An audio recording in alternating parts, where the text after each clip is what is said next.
Here's the 30-second lesson on what legends know. Never practice nunchucks in a crowded room. Never eat chole before a road trip. Always take your shirt off before you iron it. Don't take a call near a swimming pool. And don't forget, saving is not investing. Legends don't just save, they invest in mutual funds. Mutual fund investments are subject to market risks. Read all scheme-related documents carefully. Thank you for joining Security Code again this week. ThePrint's developed a reputation with viewers like you for high-quality content, including granular, on-ground journalism and high-quality, deeply researched content. But quality journalism needs the support of subscribers. And subscribers are people like you. I request you to please take a subscription to ThePrint. A link's in the description below. Embedded in the rock more than 25 meters below the snow-dusted heart of the city, the cavern is now an empty hall, sometimes hired out for concerts and exhibitions. 7 decades ago this coming summer, the hall became home to a nuclear reactor that silently produced weapons-grade plutonium, the heart of one of the world's most secret nuclear weapons programs. After Hiroshima, military experts had warned that the new kind of bomb dropped on the city would transform warfare. Workers' shovels soon began hitting frozen earth under the charming old world streets. The hall wasn't in one of the Soviet Union's secret nuclear cities, which began being constructed after dictator Joseph Stalin's spies informed him of the Manhattan Project, or in the wastes of China's Lop Nur. It wasn't under the Fontenay or Rosé in Paris, where France had begun to breed plutonium, or run by the discreetly named Tube Alloys, the British nuclear weapons program. Largely forgotten, the story of Reactor R1 in Stockholm, the capital of social democratic, hippie free love and sandals Sweden, helps us understand the security dilemmas now facing Europe. Earlier this week, former United States President Donald Trump threatened to blow up NATO if its members didn't pay more into the world's largest security alliance. Trump's threats, as his former National Security Advisor John Bolton has said, will lead American allies across the world to begin wondering how credible the superpower's security guarantees really are. Well, Bolton observed, and I quote, "If Trump is willing to knife NATO, what makes anybody think he wouldn't knife Israel if it suited his purposes?" Bolton's right. Knife Japan, knife Australia, knife anyone else. The question is even being asked in Sweden, which is in the middle of a long diplomatic battle for NATO membership. European leaders likely know what they might have to do if NATO does fall apart, but it's not a prospect any of them will embrace. It's got something to do with atomic bombs and that cavern under Stockholm streets. Less than 2 weeks after the bombing of Hiroshima, neutral Sweden's armed forces asked for, and I quote, an account of what might currently be known about the atomic bomb.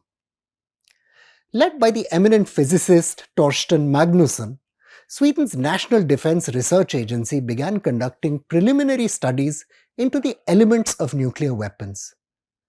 Within a decade, the country had acquired the technological foundations needed to begin work on an actual nuclear weapon.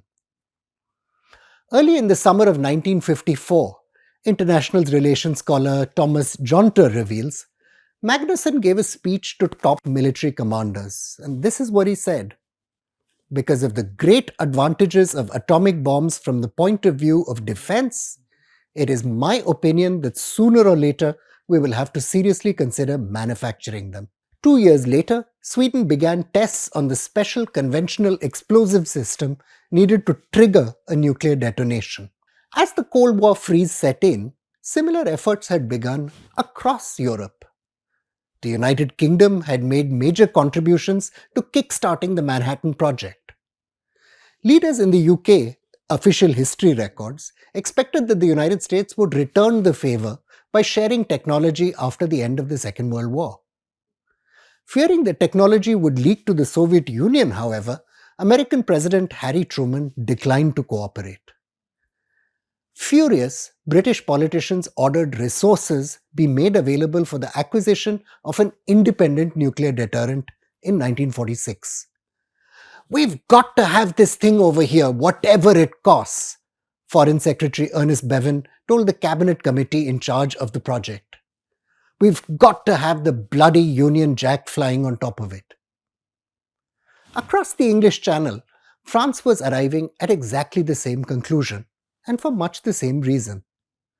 The French government had acquired much of the world's heavy water supply in 1940 and moved it to the United Kingdom. Physicists Lew Kowarski and Hans von Halban later conducted experiments that proved fission, and therefore nuclear weapons, was possible. Later, in 1944, the French scientist Jules Guérin, one of three involved in the Manhattan Project itself, gave French leader in exile Charles de Gaulle a one-on-one secret briefing on the new weapons, nuclear policy expert Michael Schneider records. The limited American commitment to its allies, demonstrated in the early stages of the anti-colonial war in Vietnam, together with its own commitment to autonomy in international decision-making, pushed France to build its own nuclear weapons, international relations corner Bruno Terté has noted. Even today, French nuclear forces remain outside of NATO's nuclear force structure. European leaders understood the constraints that would govern the United States in the event of a future war. Crudely put, the United States might not be willing to sacrifice New York or San Francisco for the sake of defending Paris or London. True deterrence could only be exercised by the nations that controlled how nuclear weapons would be used and when they'd be used. And that pretty much meant having your own. Trump has rarely let facts intrude on his arguments, but his criticism of NATO isn't wholly off the mark. Last month, the Defense Committee of the United Kingdom's Parliament cast severe doubt on the country's ability to sustain a high-intensity war beyond 1 week, while the division strength force Germany has committed to the alliance isn't even battle-ready. 13 of 31 NATO partners still do not spend the 2% of GDP threshold agreed on to in 2006, let alone the 4% Trump is demanding. Yes, European defense expenditure is inching upwards, but it's still quite small and anemic. Leaving aside 4 small states of Eastern Europe, that is Estonia, Latvia, Lithuania and Poland, America spends a greater share of its GDP on aid to Ukraine than the members of NATO, research by the Kiel Institute shows. That's percentage of GDP, not actual money.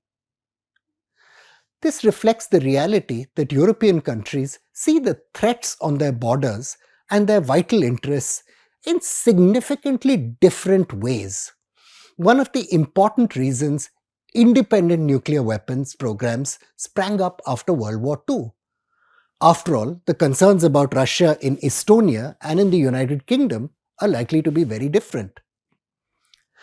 Even though Swedish scientists had the contours of a nuclear weapon ready by 1965, and the military leadership was all for going forward, political clearance to build the bomb was never obtained.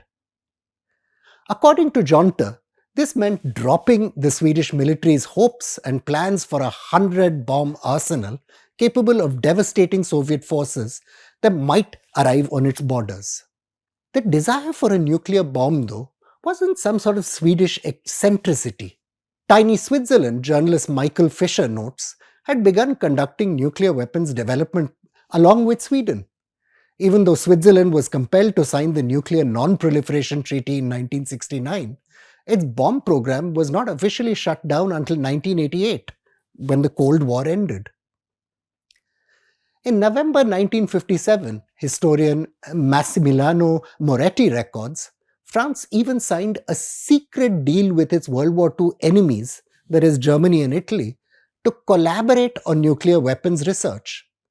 French nuclear doctrine weaponized ambiguity, retaining the right to a first strike on enemy targets and introducing the concept of an explosion to demonstrate to enemy forces that they had reached nuclear red lines.